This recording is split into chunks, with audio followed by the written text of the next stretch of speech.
Hi guys, welcome to my YouTube channel. So my name is Nomhletolwana. So in today's video I want to tell you the difference between marine spirit, familiar spirit and kundalini spirit, okay? Nokuthi abantu bazilanda kanjani, zibasebenzele kanjani and kwenzekani kuwe wena ongazi ukuthi okay kule cawu kuyo akusetshenzwa ngomoya ongcwele, kusetshenzwa ngale mimoya, ne? Yeah, so asiqali guys, ningamandi yo kuninzi nje busy ne, but ngithemba ndiyenze le video because from kusasa ngizabe ningekho, from kusasa nje ngizabe ndibhizi kakhulu. Andazi uba if andiyenzi ngoku ndifumene le chance encinci endinayo ndizawunenzela ningcono ndiyenze ngoku le video ndiyi-upload ebusuku nizoyifumana. So ke ngoku yo niyanibona nje ndingubozwayo, so ungamayindi next one umamele le nto endizoyitsho. So asiqaleni nge-marine spirit. I-marine spirit yile mimoya ehlala phansi kwamanzi ne, econtrolwa nguLeviathan. Understand? Fumanisa uba kukho i-Queen of the Coast, kukho yonke la mimoya. Okay, then bangenapha abafundisi kule mimoya. Abafundisi bayahamba bayothwala phansi kwamanzi. Ufumanisa uba umfundisi uthwalela ukuthi icawe yakhe mayigcwale, uthwalela ukuthi akwazi ukuperforma miracles, uthwalela ukuthi akwazi ukuprofesaya, abone izinto empilweni yakho. That is why ezathi before ezoprofesaya athi can I prophesy, fanele kube khona that covenant of agreement between you and the pastor, kwenzela uba lanto liyana emnike ipower, that Leviathan from the marine kingdom omnike ipower azokwazi ukuthi angene ke ngoku asebenze. Understand? Okay, now lento lena bayenzelani ne? Bafuna ipower, bafuna ukwenza miracles, bafuna ukuthi bakwazi ukuthi bangene ezimpilweni zenu, babone izinto ezenzekayo. Understand? So ke ngoku bathwala njani? Most yabo guys banikela ngama-destiny wenu. Ufumanisa ubuyile umfundisi wahamba wayothwala phansi kwamanzi, ane, wahamba wayothatha amandla phansi kwamanzi, ne, okanye mandithi wayothatha amandla emanzini. Understand? Xa yebuya ubuya umfundisi upowerful, axoka athi ayibeke ko 30 days fasting, kanti uyazi uba kule 30 days beke yephi. Understand? Abuye lo mfundisi seke xa ebuya seke perform miracles ezingakayani. Anditsho miracles zizirongwa ne, ufumanisa uba seke perform miracles ezingakayana, ufumanisa uba seke kuninzi okwenzekayo. Understand? La mandla nawo ngamandla kawafumane kula kingdom, not from the kingdom of God. That is why most yabo aba bathathe amandla kwi-marine spirit bazawusebenzisa kakhulu amanzi, amanye amanzi bade bawathengise. Understand? And also xa benithandazela fumanisa uba niyawa, senihamba kwenyoka, senimanifesto kwenyoka. It is because that Leviathan omnike amandla uyazimanifesta phaku. So kwenzekani ke ngokula process yena eyokokubana wena ngokusoya manifesta, and uyazi ndike ndaba kwi-deliverance service nomnye osuka khona kwezi cawe ezinje, ndixela uba ndandingazi noba kwenzekani. Uthi xa ndivuka ndibuyelwa zingqondo, uthi kwangathi man the part of me, there's a part of me esukile. Uyabona, ndaziva njengathi andiphelelanga. Uyayibona? So into eyenzekayo apha guys, ufumanisa ukuthi njengoba usamanifesta, not because lanto iyaphuma. Uyabona, when the Holy Spirit umuntu onomoya ongcwele ekuthandazela umanifesta, chuthi lanto iyaphuma, lanto beyikhona kuwe ne, usale unjani uphilile, and uzoziva na ukuthi hey ndilighter, ufila lighter, right. Understand? So ke ngoku ihlukile kwaba xa imanifest isuka ingena lanto, isuka ingena la nyoka, ikuthathela ilight yakho, ikuthathela amandla akho, ikuthathela i-destiny yakho. Iyenzeka apho ke ngoku i-destiny swapping. Understand? Because la mfundisi kufanele nikele ngama-destiny wenu apho efumana khona amandla, phike from the marine kingdom. That is why ndithe kubalulekile ukuthi utest umoya test the spirit. If you haven't watched my previous video, please go and watch it, because there I shared so many scriptures that will help you ukuthi spiritual eyes sakho sikwazi ukuvuleka, ukwazi ndishare nje izinto ezininzi. So if you haven't watched it, please go and watch it. Uthathe eza scriptures ubhale phansi, and also ke wenze njani uthandaze, ne? Guys, imimoya igcwele kuyo yonke indawo. Understand? I-marine spirit ke leyo. Yenzeka apho ke ngoku i-destiny swapping. Understand? Yenzeka apho ke ngoku i-destiny swapping. Ndifuna ukuthatha ifoni bona nimane ngapha, ndifuna ukunifundela i-revelation. Uzobona ukuthi le mimoya ikhona phansi kwamanzi and iyamanipulate. Wena uhamba uyecaweni ngoba u-desperate for uncedo, kanti phayana uyonikezelwa inyoka. Then ke ngoku ubona njani ukuthi no man, i-destiny yami iswaphekile apha, ndiye kwinkonzo erong, kuzoba khona izinto ezenzekayo kuwo. Fumanise uba sowuphupha inyoka kakhulu, uphupha nje inyoka, uphupha phansi kwamanzi, uphupha inyoka, so uya-attackwa ngoku-spirit of serpent. Understand? Because kaloku i-destiny yakho sebeyibambile, sebenayo i-access yongena kuwe benze nantoni nabayifunayo, because exesha la mfundisi ekuthandazela, it's like ubanika i-code ukuthi this is the code of her destiny. Ngenani apha nithaste i-destiny yakhe. Understand? So niyabona uba kubaluleke kanjani ukuthi uteste umoya, test the spirit before uya enkonzweni. So sikuveluye nje. Ndiyazi uba niyafuna ukuya ezikonzweni, ndiyazi uba niyafuna ukuhlanganyela nabanye abazalwane, but apho uyakhona utestile umoya wakhona na. Okay, ndifuna ukunifundela i-scripture yazi. Let us read from the book of Revelation 12, verse 12. It reads as follows. Please go and read the whole chapter, ne? The book of Revelation. Please read the whole chapter. Ifundeka kanjena chapter 12, verse 12, okay? And so be glad, you heavens, and all you that live there.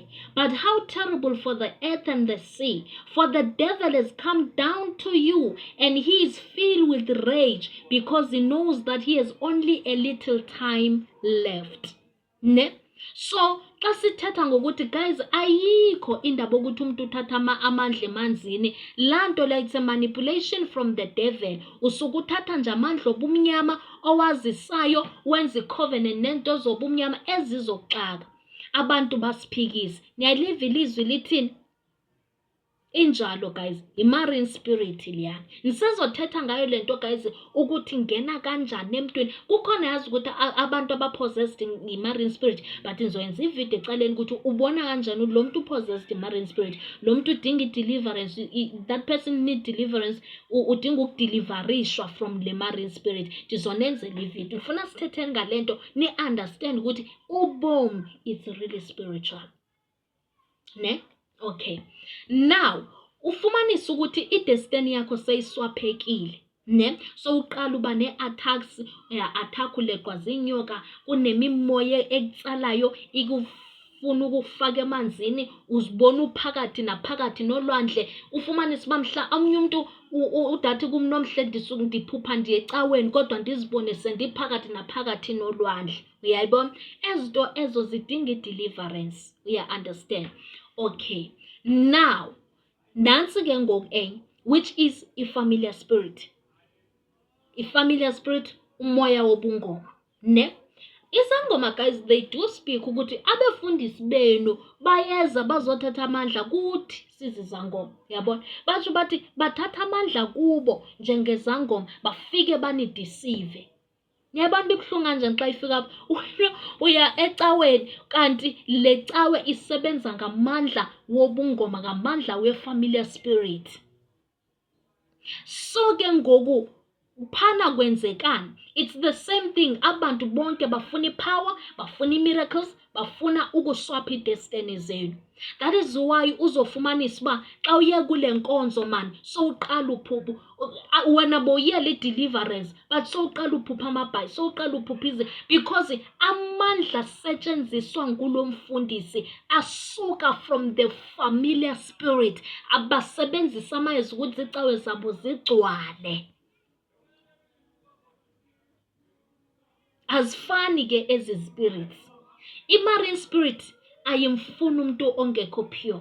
That is why izokubhidisa. Fumanisa ubuya mbona iBhayibheli lo mfundisi Mose uphila pure life angeke umbone sela angeke umbone ethini ufike njani kwi-marine spirit. Marine spirit ayicingi nje imimoya yamanzi ayimfuni nje umuntu ongcolile nje. Ifuna umuntu opure. If ithatha emntwini opure, idestiny yomuntu opure bayakwazi ukukhawuleza bafikelele kuyo. If that person akazithandazeli, if that person akekho strong kwi-prayer, if akhomlilo kuwe but you are living a pure life, kuizo ukuthi marine spirit ifikelele kuwe iswaphe idestiny yakho ikuthathele ilight yakho. So leyo bungoma yona bafuna amandla umuntu nomuntu uzalwa embethe.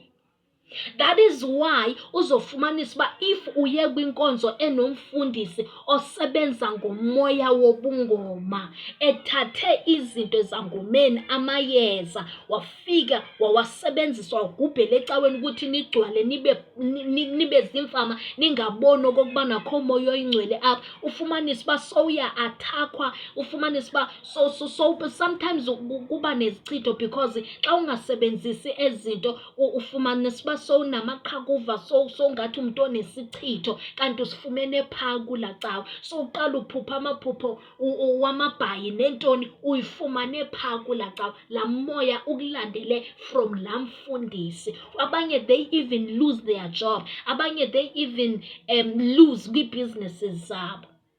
Andithethi ke spiritually iyaqwenga. Awusaboni maphupha valekile nobuthandaza kusenzeka into because kaloku bayithathile ilight yakho yona ke isebenza kakhulu ngelight bakuthathela ilight yakho bayidime. You understand? Now niyayibona lento endiyitshoyo. Ikhona i-scripture sakhona kwi-Deuteronomy esithetha ngabantu abenza i-divination ithi do not consult the spirit of the dead. Umfundisi wakho when there wayoconsulta emntwini owenza i-divination, emntwini who consult the spirit of the dead. So la mimoya yezithunzela la mimoya leyana uyilande yonke. We understand wazoyifaka enkonzweni. When uyafika you want to be filled by the Holy Spirit, ufike kanti kwinkonzo enomoya orongo ufumanisa ba sowembathe lobo bumnyama obusuka kula nkonzo ovela kuyo. Ndisatsho ndisathi before attend inkonzo ethile test the spirit, and I gave you the scriptures from my previous videos. Now Kundalini spirit ndicinga nokuyenza ibe separate beyodwa ye-Kundalini spirit, but guys ngiseza nixelela ngale mimoya kwenzela uba uzo understand. If guys kule channel uze nje guys awuzulunga, this time ndifuna ukufundisa ngezinto ezi-deep, we understand. Okay, then i-Kundalini spirit yona ingakuphazamisa mntasekhaya. Yabona xa ungathanga zibani spiritual, ungena discernment, ungenamlilo, hayi ingakuphazamisa because abantu bakhona they speak in tongues, and if wena awunamo ingcelo you will think these are the tongues of the spirit, kanti hayi. Most yakhona ke umoya wakhona ngumoya we-serpent. There's a difference between uLeviathan, between i-serpent, between i-venom. Zo 3 ezispirit between, and also i-dragon. Zo 4 ezispirit zenyoka. But isenze njani? On my next video ndiz explain nokuthi sisebenza kanjani, uzibonakala kanjani, and how to break the covenant against them and how to defeat them, because kaloku andifuna ukunixelela into ndinganixelela isolution ukuthi ukuze le mimoya ingasakulandela wenza njani. And also yabona i-serpent iyakwazi nokulala nawe ikuthathele idle from your womb, idle from your bloodline. Senza njani guys? Nicebise kwi-comment section. Ndenze eyiphi video? My next video sithetha ngani? Sithetha ngani on my next video? Okay. Kundalini spirit, moya wabalozi, which means a serpent spirit. Thulake zakufundela mna ndiyintombazana eyifundayo iBhayibhile. Gekho. Hey, ndifuna ningandibethi guys, ningandingombi.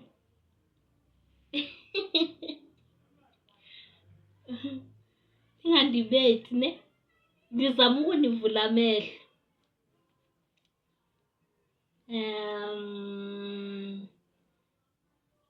Okay. Ndifuna ukuthi kanje. Cela ube patient mntasekhaya.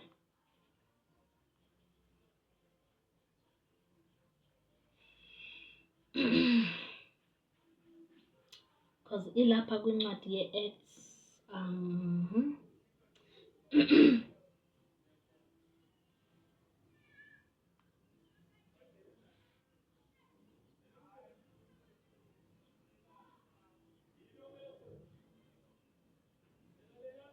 ukunifundela, andifuni ukuyikota ne, ndifuna ukunifundela yona. Ndifuna ukunifundela yona, andifuni ukuyikota. Sometimes kuyanceda uvele uyifunde iBhayibhile ungayikoti ne.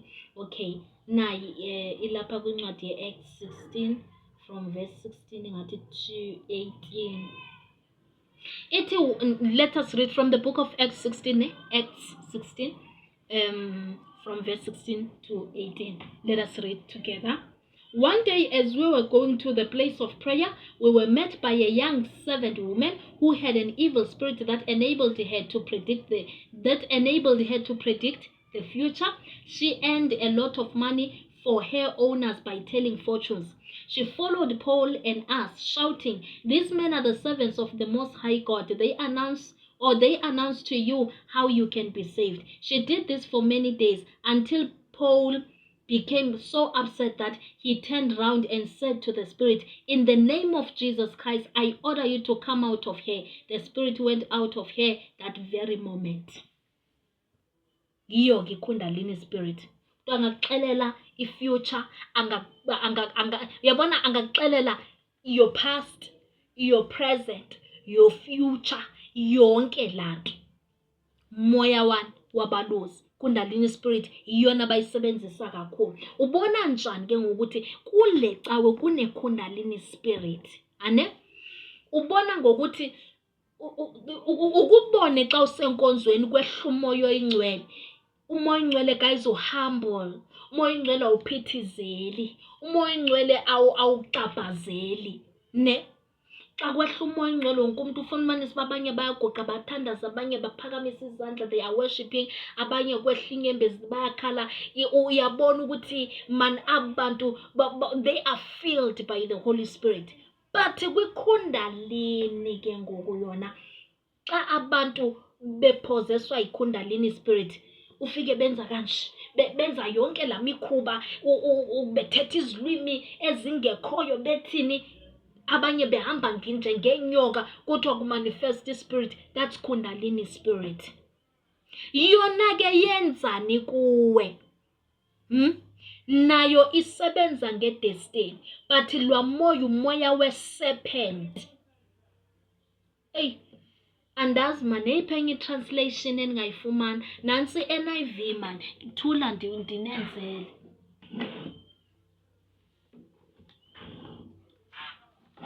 Nansi NIV. Asike sibhekeni kwi-NIV guys. Nansi NIV. Sike siveni ithini. Okay.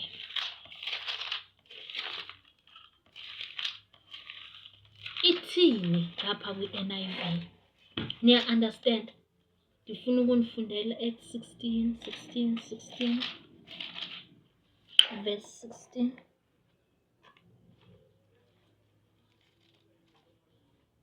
14, 15, 16.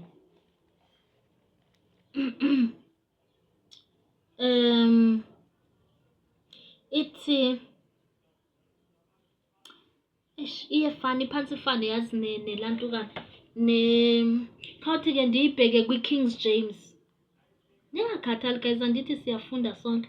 And also bengaziprepare ngashem ukwenza le video namhlanje, but ke ndibonile uba ngeke ndibesaba nayo ichance.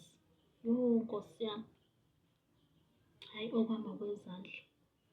Okay, andiyanga kwiservice namhlanje guys, ecaweni. 16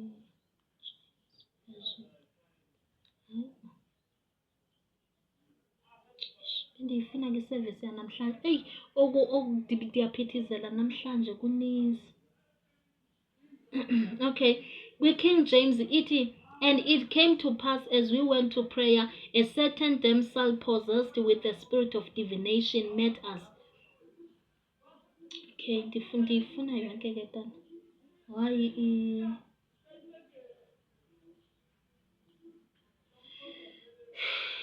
indipha amapisi ndilambe nokulamba tana ne. So lo moya lona wona wenzani ke? Wenzani ke wona xa uye waya kwicawo enjalo? La moya lona uyi-serpent. Ikundalini spirit moya uyi-serpent, uyinyoka. That is why kungafunekanga wenzi yoga. Guys, nisezanifundisa ngezi spirit. Okay, sezanifundisa. That is why ingafunanga wenzi yoga. Ukubona ukuthi abantu beyoga ufike behleli njengenyoka kanje. It's a serpent, ikundalini spirit, umoya wabalozi, ne? Okay, wona wenza njani ke xa uye waye ecaweni enjalo? La serpent iyakwazi ukulala nawe. Yona ke ifuna kakhulu kwihumbu yakho, ifuna kakhulu kwi-bloodline yakho, uya-understand? Iyakwazi la nyoka ukulala nawe. Fumanisa uba uye ecaweni enjana ungaza ndithi mntasekhaya, sowuqala sowuphupha, mhlawumbi uphupha uleqwa zinyoka or uphupha umuntu olele nawe, and xa uvuka uziva ukuthi hey man, ngeke awukho right, uyabona? Sometimes ufumanisa omunye umuntu uphuphelele nomuntu xa ivuka umanzi nyana, and ungathi nyani beyikhona into eyenzekayo. Ila serpent izotsala kwihumbu yakho. That is why yona ke iyamosha kakhulu emtshatweni, iyamosha kakhulu esibelethweni, iyamosha kakhulu ebantwaneni, uya-understand? Yes, iyamosha kakhulu, iyenza nama-miscarriages because isebenzisana no-Molech, the demon Molech. Niyamazi niyabona guys, senizinto kufanele sithethe ngazo, ne? So guys, niyabona uba le mimoya ihlukile, but xa ungazi, because ayizonto ezawufika zivele zithi yabona ke apha kusebenza uMarine, apha kusebenza uKundalini, zonke zizawuza because abantu bazifihla ngegama likaYesu. Andithi bonke bazaza bafundise bengathi ngabantu abathunywe nguThixo, kanti bayazi bamandla bawathathephi. Yile nto ndithi thini ke mntasekhaya, test the spirit, because abanye abantu baye ezindumbeni bayothatha amandla, bafike nale mimoya engekho right kona, uya-understand? So guys, please comment down kwi-comment section ndenze eyiphi video, kwi-video elandelayo ndenze eyiphi, sithetha ngantoni, sithetha ngeentlobo zenyoka, ukuthi zisebenza kanjani, ziphozisa kanjani yonke into, and why zehlukile but zonke zilawulwa nguSathane, like and i-dragon nguSathane uqoba. Ndithi uLeviathan ungena kanjani yena, i-serpent ingena kanjani, iVenom kuso, sithini, sithetha ngani? Ndiqhubeke mhlambe ndinicacisela about iMarine, because nayo zininzi izinto ekusafanele sithethe ngazo, ukuthi umuntu opossessed ke ngoku iyombona kanjani, umuntu opossessed iKundalini umbona kanjani, yonke laa nto, like why, like sithetha ngani? Nani nambhidekile. Enye into batakwethu ndibhizi ke, mandibuyele ke bethuna nemsebenzini wam ne endiwenzayo fast. Ndibuhlungu indiluzile le into i-service yanamhlanje, but ke akusekho ngxaki, bendiyile kweyayizolo. So guys, please don't forget to like, to comment and subscribe. Please comment guys, please subscribe, please share, please nje sike siboneni basithetha ngani kwivideo elandelayo, ane?